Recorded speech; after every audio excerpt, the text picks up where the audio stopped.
tinha recebido boas notas, na época o Scott adicionou a atualização de Halloween e implantou toda essa lore. E implantou também a Baby, só que ninguém entendia nada. Até o dia 21 de maio de 2016. Oxe, 21 de maio de 2016? O que aconteceu nesse dia? Bom, a gente vai com... Se por anos de sua vida você tentasse e só fracassasse e tivesse uma última ideia, uma ideia capaz de mudar tudo,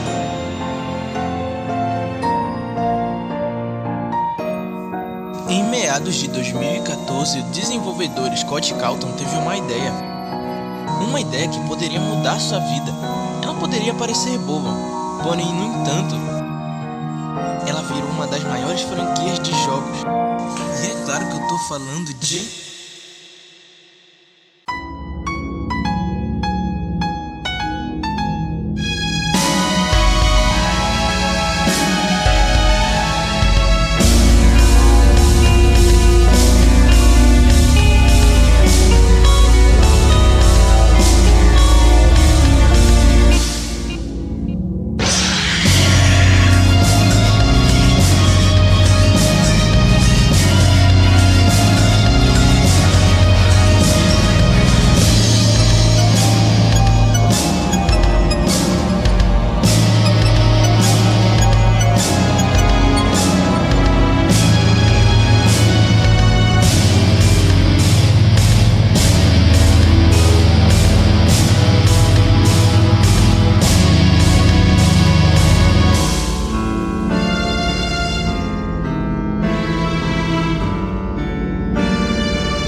Finalmente, a saga FNAF está entre nós. Um vídeo de 5 partes falando sobre quase tudo que ocorreu com a franquia. E mais um pedaço da lore que também iremos contar. E antes de falar sobre animatronics, almas e assassinos, vamos falar do grande criador dessa franquia. Afinal, se não fosse por esse grande homem, ele não iria fazer essa grande franquia ser tão amada. O desenvolvedor de jogos indie Scott Cawthon começou sua carreira em design de jogos e animação na década de 90, fazendo projetos isolados em desenvolvimento, que lá não tinham tanto conhecimento nos anos 2000. No entanto, mais tarde, ingressou na Hope Animation, onde criou animações para crianças baseadas em valores cristãos. Depois de lançar The Pilgrim's Progress, o Cawthon desenvolveu vários jogos, incluindo City Survive, Chipper & Sons Lumber Co. e Desolate Hope. Alguns desses foram submetidos à Steam. Enquanto Desolate Hope passou pelo processo, alguns jogos, mas notavelmente Chipper & Sons Lumber Co., foram fortemente criticados por críticos proeminentes por terem personagens que se moviam e interagiam uns com os outros como se fossem animatronics. Embora inicialmente desencorajado, quase ao ponto de interromper completamente o desenvolvimento do jogo, o Cawthon finalmente decidiu usar os personagens semelhantes aos animatronics a seu favor, provocando o desenvolvimento de um tal jogo de terror indie aí.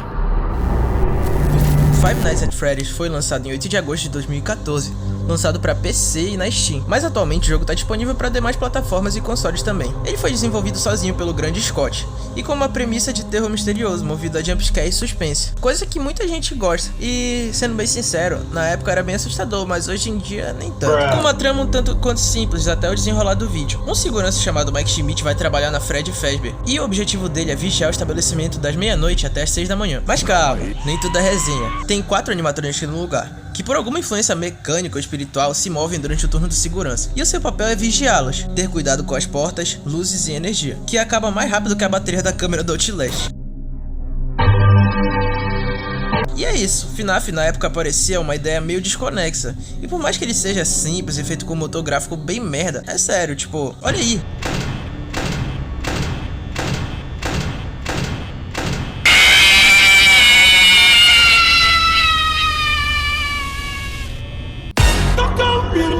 Ele explodiu, principalmente no YouTube. Depois do lançamento do jogo, youtubers famosos como Markiplier e PewDiePie, com seus vídeos icônicos, foram os grandes indivíduos a popularizarem o jogo. E não só ele também.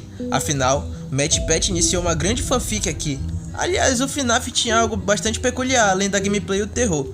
ele tinha uma pequena lore escondida até então, bem baseada em mistério, assim como alguns jogos fazem, uma história que prolongam e aprofundam o mistério para revelar no clímax da obra. E em FNAF isso não é diferente, pois existem vários detalhes que revelam a história e o contexto do que ocorre. E o primeiro deles são jornais, contando alguns ocorridos na história, e quando você tá jogando, se prestar bem atenção, dá pra ver em algumas paredes e tal. E inclusive tem um explicando que um funcionário, usando um traje do restaurante, atraiu 5 crianças e as matou no fundo do restaurante. Alguns dias depois, a própria pizzaria estava em ameaça de fechar. Além dos assassinatos e a condenação do suspeito, pessoas reclamavam constantemente da presença de odor, gosma e sangue que estava presente dentro dos animatronics. E o que podemos tirar disso? O assassino botou as crianças dentro dos trajes, o que já é bastante pesado. Logo a gente viu que a razão desses 4 animatronics se moverem seria por possessão, é claro. O que explica os olhos pretos com pontas brilhantes em branco. E aparentemente por algum motivo eles tentam atacar o segurança ao decorrer do jogo. Se pode ouvir gemidos e risadas, algumas bem desaceleradas como a do Fred, e os gemidos vêm da Chica e do Bonnie. No momento de atacar o segurança, fazem sons estranhos. Ao decorrer do jogo, a gente ouve gravações de um antigo segurança das Fazbear, ou como é chamado por toda a comunidade, o Phone Guy. No caso, o carinha do telefone, né? Ele passa instruções de como funcionam as noites e até do possível contexto do que pode estar ocorrendo no universo do jogo, além da citação da tal mordida de 87. Um incidente que supostamente causou a perda do lobo frontal de uma pessoa e forçou a proibição da mobilidade diurna dos animatrônicos. Também vemos que o Phone Guy teve seu fim, morrendo na gravação da noite 4.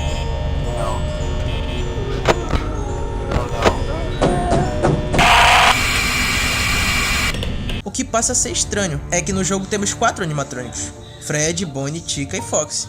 Entretanto, se foram 5 vítimas pelo assassino, quem seria a 5ª criança? A gente tem um personagem bem misterioso e assustador na época. A comunidade de 2014 o apelidou de Golden Fred, um animatronic que pode surgir caso adicione um código. E tem casos raros em que ele aparece, assusta o jogador e fecha o jogo. Simplesmente fecha. Até hoje isso é algo meio sinistro, né? Principalmente na época, pra quem jogava FNAF.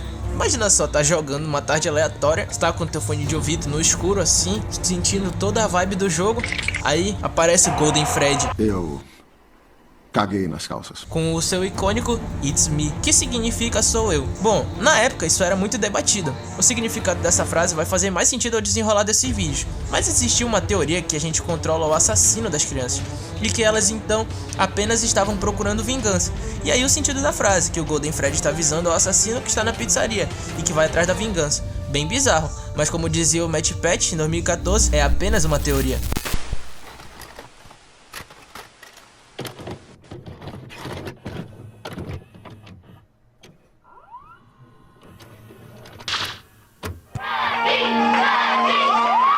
Welcome to Chuck E. Cheese's. Uma curiosidade, uma história que ocorreu na vida real é o famoso ocorrido no restaurante Chuck E. Cheese, o homicídio onde 4 pessoas foram mortas e um ferido. O assassino, na época, após ser demitido, se escondeu no banheiro do estabelecimento e matou a tiro 3 funcionários. Deixou um extremamente ferido com uma bala presa na mandíbula. E por fim, matou sua chefe. Uma tragédia ocorrida em um estabelecimento de diversão e família, onde estão presentes animatrônicos. O jogo fez bastante sucesso, tanto para Scott, porque Five Nights at Freddy's era sua última aposta no ramo de desenvolvimento de games, e após o sucesso, os críticos avaliaram extremamente bem o jogo. Ele se tornou bastante famoso no YouTube, tanto para mim e para Manuel, a gente acha um jogo bom, que por mais que ele não tenha agora muita coisa visual, ele compensa pelo terror e pelo padrão mesmo, o que é magnífico. No entanto, eu jogando ele no começo do ano percebo que se o jogador pegar a manha, dizendo assim, o jogo se torna bastante repetitivo, mas ele continua magnífico mesmo depois de 12 anos. E a comunidade estava aguardando ansiosamente pela continuação, que poderia vir talvez um ano após, mas foram em poucos meses. Lançado dia 10 de novembro de 2014, FNAF 2 foi desenvolvido inteiramente sozinho pelo chefe Scott e distribuído para PC e as demais plataformas. E antes de eu ir para o assunto principal, eu quero dizer que os teasers disso e até o trailer com as crianças cantando London Bridge is Falling Down me davam medo da poxa em 2014. O jogo aqui tem a mesma premissa do primeiro jogo, com diferenças que mudam a gameplay. Primeiro começamos com a exclusão das portas, temos 3 entradas, sendo 2 entradas de ventilação nas partes da direita e da esquerda e uma no centro, que podemos usar a lanterna. A lanterna aparece aqui, mas não se engane, a bateria dela aqui acaba. Só não acaba tão rápido que a bateria da câmera do Outlast. E falando em câmeras, nós podemos usar aqui e vigiar os capetas que tem o design mais acolhedor de todos os tempos.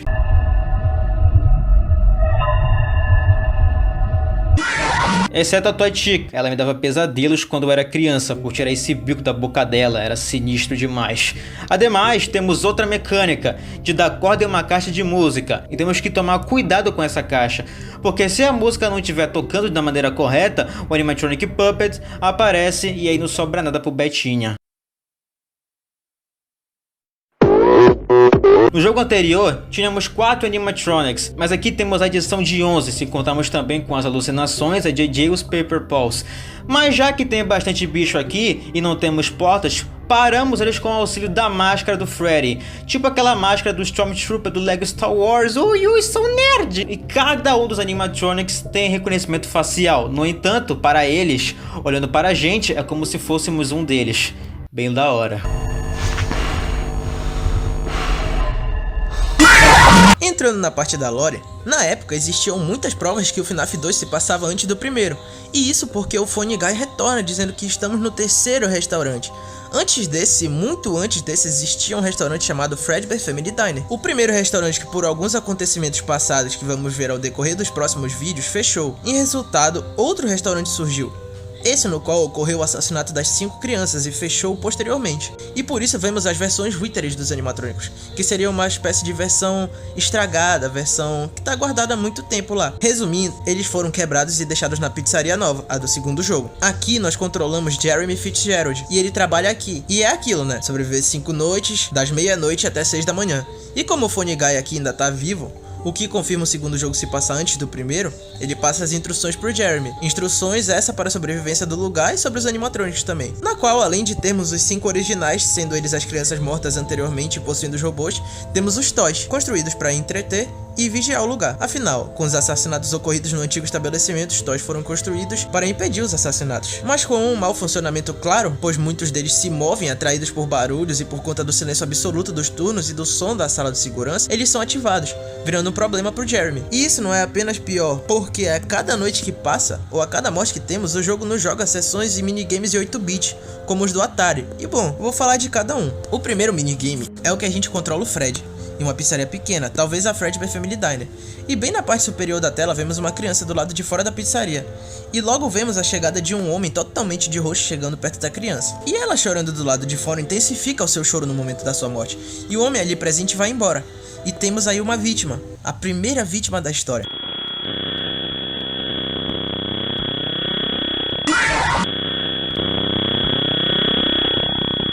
A gente poderia especular muito sobre quem poderia ser essa criança, mas o jogo logo nos mostra que é a Puppet. O segundo minigame temos Puppet. Controlamos ela adicionando presentes ao lado de 4 cadáveres, e após colocar os presentes, ela coloca o manto de cada animatronic a esses cadáveres, sendo Chica a primeira, Bonnie, Foxy e Fred posteriormente. E após colocar todos eles, tomamos um jumpscare de leve do Golden Freddy. Mas notem que antes dele nos assustar, pequenos frames antes do ataque aparece um 5º cadáver, confirmando que a razão das 5 crianças terem possuído cada um dos animatronics é a Puppet, os trazendo de volta. O terceiro minigame a gente controla o Fox, num tipo de jogo estranho. O objetivo dele é chegar até as 5 crianças, e ao fazer isso, 3 vezes, na terceira vemos um homem de roxo novamente, parado, aparentemente sorrindo, e ao avançar para ver as crianças, elas estão mortas. O quarto minigame controlamos Fred, que aqui por algum motivo tá sem chapéu e sem a gravata borboleta dele. Mas a gente é instruído pela Puppet para segui-la, pois aparentemente tem alguém dentro da pizzaria. Pizzaria essa do FNAF 2. Ao andar com o Fred, e depender da possibilidade de como o minigame se conclua, você pode dar de cara novamente com o Homem de Roxo. Com a conclusão do minigame aparece uma tela estática de cor azul, escrita no canto, You can't, que significa você não pode. Talvez uma frase do próprio Homem de Roxo, visto que existem alguns cadáveres no mapa do minigame. Conclui que ele matou todas, e nós não podemos salvá-las. Mas não acaba por aí. Em algumas gravações do Phone Guy, vemos que a polícia tá investigando o lugar, fechando ele. Então ninguém pode simplesmente entrar e sair. E tendo uma mudança no turno no qual Jeremy vai pro turno do dia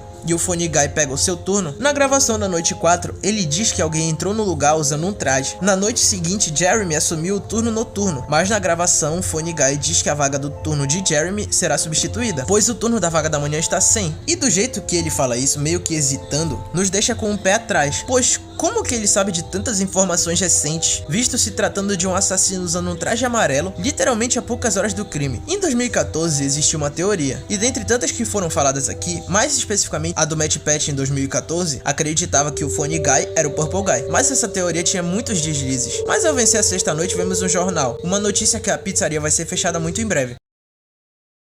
FNAF 2, assim como o primeiro jogo, explodiu, e a crítica deu notas mistas, o que eu acho bastante injusto, pois esse é o jogo que a mecânica dele é melhorada e é bastante difícil, e simplesmente o problema da repetição é corrigido nesse, pois você tem mais mecânicas e coisas para se preocupar, que torna o jogo um terror bastante tenso e frenético, e a mecânica de piscar a luz no Fox é top e ideias geniais do Scott, pelo menos uma das poucas, porque o terceiro jogo me parece que ele regrediu com as ideias.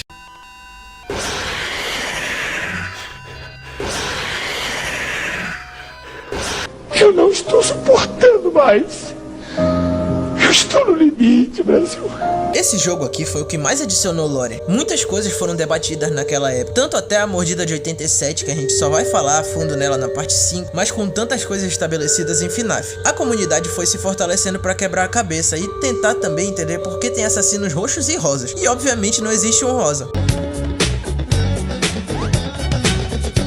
Após o lançamento de FNAF 2, a fandom cresceu mais ao ponto que pessoas faziam fanarts, animações, aquelas famosas animações 3D que eram de tirar o chapéu, ainda mais os animatronics do 1 versus o do 2, essa animação foi tão massa que os caras recriaram no filme. Só que como o filme é uma carniça, essa cena dura poucos minutos. E também tivemos animações de chip, de animatronic tendo filho, e o bagulho tá ficando sinistro aqui. O que é que tá olhando, cabeção? Cadê o meu Roblox? Você fala, é, bichão? Cadê, macho? Essa desgraça do meu Roblox. Para de falar palavrão, viu? Fica quieto. Ah, vagabundo miserável. Claro, a gente não pode deixar de esquecer que tem o The Living Tombstone, né? Eles lançaram simplesmente duas músicas virais em 2014, Five Nights at Freddy's e It's Been So Long.